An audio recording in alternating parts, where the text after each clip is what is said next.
കോഴിക്കോട് കൊയിലാണ്ടിയിൽ മരക്കൊമ്പ് വൈദ്യുതി ലൈനിന് മുകളിൽ വീണ് ഷോക്കേറ്റ് ഒരു വീട്ടമ്മ മരിച്ചു. കുറുവങ്ങാട് സ്വദേശി ഫാത്തിമയാണ് മരിച്ചത്.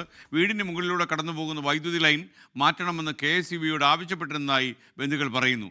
സംഭവത്തിൽ യൂത്ത് കോൺഗ്രസ് പ്രവർത്തകർ കൊയിലാണ്ടി KSEB ഓഫീസ് ഇന്ന് ഉപരോധിച്ചു. അയൽവാസിയുടെ പറമ്പിലെ മരക്കൊമ്പാണ് ഫാത്തിമയുടെ വീടിന്റെ മുകളിലൂടെ പോയ വൈദ്യുതി ലൈനിലേക്ക് വീണത്. ഫാത്തിമയുടെ നിലവിളി കേട്ടെത്തിയ അയൽക്കാർ കണ്ടത് പൊട്ടിവീണ വൈദ്യുതി ലൈനിൽ പിടിച്ചുകിടക്കുന്ന ഫാത്തിമയാണ്. വന്ന സമയത്ത് ഇവിടെ കിടക്കുന്നതാണ് ഞങ്ങൾ കണ്ടത്.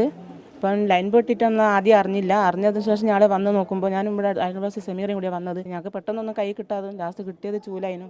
അതുകൊണ്ട് വെച്ച് ഞങ്ങൾ ഒരു കൈയിൽ നിന്ന് ലൈൻ തട്ടി മാറ്റിയിട്ട് എടുത്ത് കൊണ്ടുപോയത്.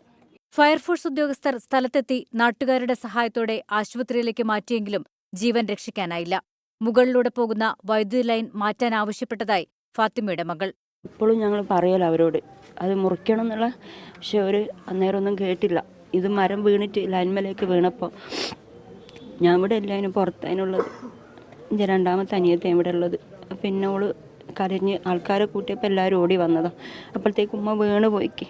പരാതി ലഭിച്ചിട്ടില്ലെന്നാണ് KSEBയുടെ വിശദീകരണം. വീട്ടമ്മയുടെ മരണത്തിന് കാരണം KSEBയുടെ അനാസ്ഥയെന്നാരോപിച്ച് യൂത്ത് കോൺഗ്രസ് പ്രവർത്തകർ KSEB ഓഫീസ് ഉപരോധിച്ചു. 24 കോഴിക്കോട്.